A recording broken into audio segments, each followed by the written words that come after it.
She was ordinary, quiet and plain, sitting alone in seat 19C. Nobody noticed her.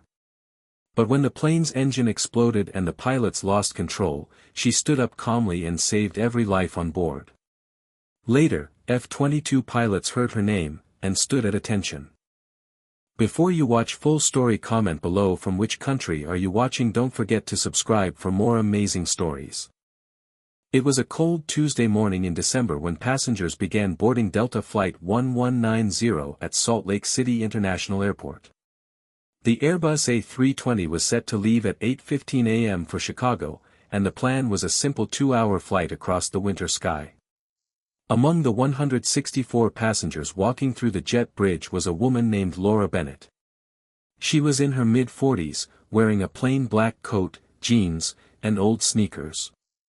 Her hair was tied back in a loose bun, and she carried only a small backpack.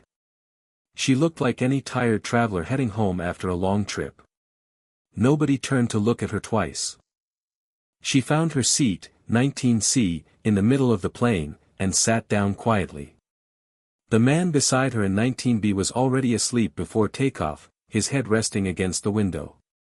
The teenager in 19A had headphones on and was watching a movie on his phone, completely lost in his own world. Laura pulled out a small notebook and began writing, her pen moving slowly across the page. She looked calm, almost bored, like someone who had done this 1,000 times before. The flight attendant, a young woman named Megan, offered her a drink during the first service. Laura asked for black coffee, said thank you softly, and went back to her notebook. Nobody noticed anything unusual about her. She blended into the crowd like she wasn't even there. The flight took off on time and climbed smoothly into the gray winter sky. For the first 40 minutes, everything was calm. Passengers slept, read, or watched movies. The captain, a man named Daniel Ruiz, and his first officer, Grace Kim, went through their normal checks and talked about weekend plans. It was a quiet, easy flight, the kind pilots forget about within a day because nothing goes wrong. Then, at 8,900 meters above the ground, everything changed in a second. A loud bang shook the whole plane, so strong that oxygen masks dropped from the ceiling and cups flew off tray tables. Laura's notebook fell to the floor. She looked out the window instantly, her eyes sharp and focused. Thick black smoke was pouring from the right engine, and the plane had already begun to tilt hard to one side. In the cockpit, warning lights lit up the whole panel, and a loud alarm rang through the speakers. Captain Ruiz gripped the controls tightly. "We've lost the right engine," he said, his voice tight with tension. "And the controls are not responding right." The plane kept leaning to the right despite his effort to level it. First Officer Kim called air traffic control. "Denver Center, this is Delta 1190, we have an engine failure and control problems, request immediate emergency vectors." The controller answered quickly, giving them a heading toward the nearest airport, but Ruiz could feel that something was very wrong. The plane wasn't turning the way it should. He pulled harder on the controls, sweat forming on his forehead. "Grace, I don't think normal controls are going to save us," he said. "Something is damaged back there." Inside the cabin, passengers were screaming and crying. The man in 19B woke up in shock and grabbed his armrest so hard his knuckles turned white. The teenager in 19A dropped his phone and started praying quietly. But Laura Bennett did something nobody expected. She put on her oxygen mask calmly, steady as if she had trained for this exact moment. Then she unbuckled her seatbelt and stood up. "Ma'am, please sit down," Megan the flight attendant said quickly, moving toward her. But Laura looked at her with clear, calm eyes and said, "I need to speak to your captain right now. I can help him." Something about the way she said it made Megan stop and listen instead of arguing. She led Laura to the front of the plane and picked up the intercom. "Captain, there's a passenger here who says she can help. She says it's urgent." Ruiz, fighting the controls with all his strength, answered without even having time to think about it properly. "Let her in." The cockpit door opened, and Laura stepped inside calmly, holding the door frame as the plane shook.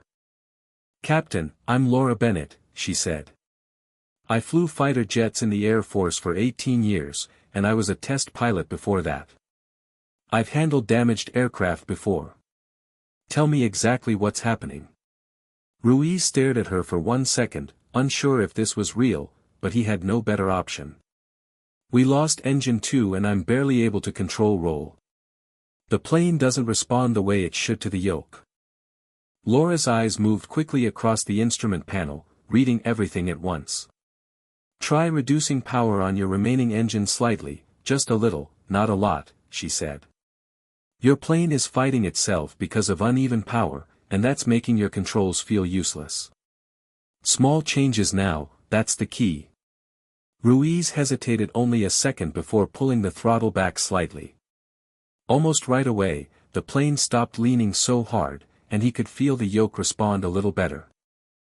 "That's it," Laura said. "Now listen carefully. You're not going to fly this like a normal landing. Use small engine power changes to help turn the plane instead of relying only on the rudder. It will feel strange, but trust it."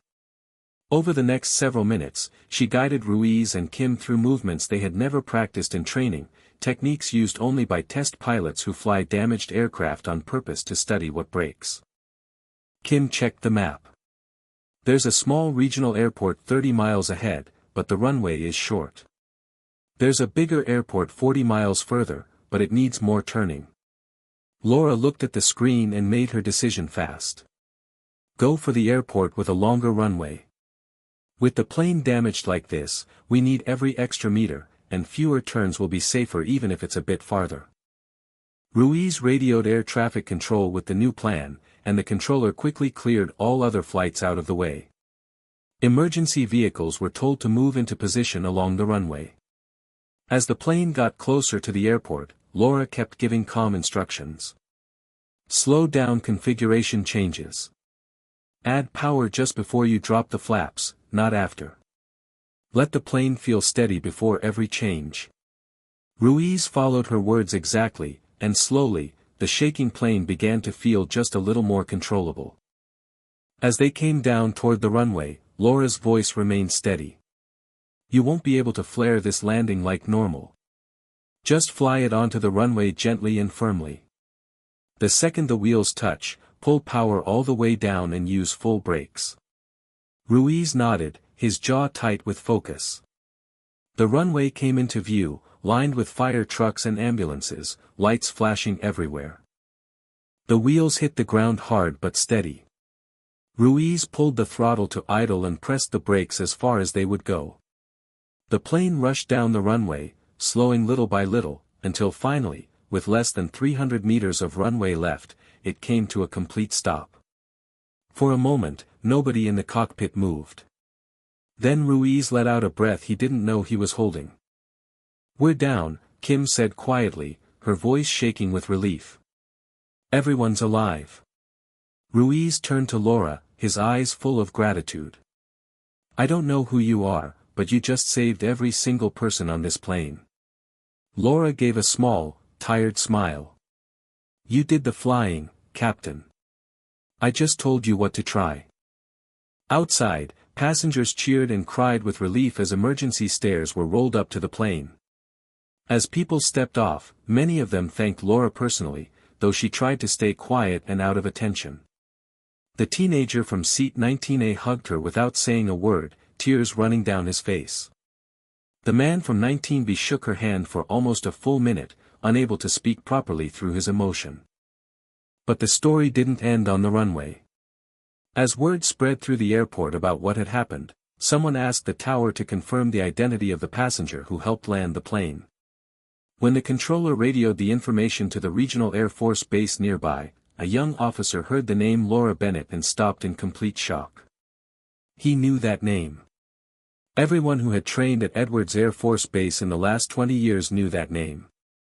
She had once been one of the most respected test pilots in the entire Air Force, known for surviving and correctly diagnosing failures that had grounded entire aircraft programs. Her call sign, quietly used only among pilots who respected her most, was Anchor, because she was the one who always kept damaged aircraft steady when everyone else thought it was hopeless. Within 20 minutes, two F-22 fighter jets that had been on a training flight nearby were told about what had happened. When they heard that Laura Bennett, call sign Anchor, was safely on the ground after helping save a commercial airliner, the pilots asked permission to fly a short pass near the airport to honor her.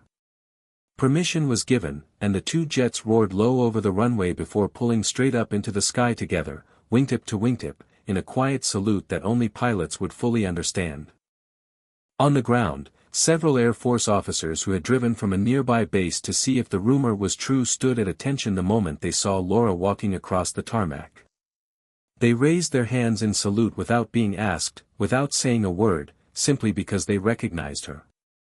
Laura, surprised by the reaction, straightened her back out of old habit and returned the salute properly, the way she had for 18 years of her life. A reporter who had rushed to the airport asked her how she felt about being called a hero. Laura shook her head gently. "I'm not a hero," she said. "I just used what I was trained to do a long time ago. The real credit belongs to the captain and first officer who trusted me and did the hard work of actually flying that plane down safely." Captain Ruiz, standing nearby, disagreed. "She's the reason we're all alive," he said. "I've flown for 15 years, and today she taught me things I never knew were possible." That evening, as the airport quieted down and investigators began examining the damaged plane, Laura sat alone for a few minutes near a window, watching the sunset. She thought about how ordinary the morning had started, how she had almost fallen asleep before the emergency happened, how close everything had come to going terribly wrong. She thought about the passengers who had looked right through her for the first part of the flight, not knowing anything about her past. And she thought about how, in the end, none of that mattered. What mattered was that everyone had made it home safely, and that an ordinary-looking woman in a plain black coat had simply done what she was trained to do, quietly, without needing anyone to notice her at all.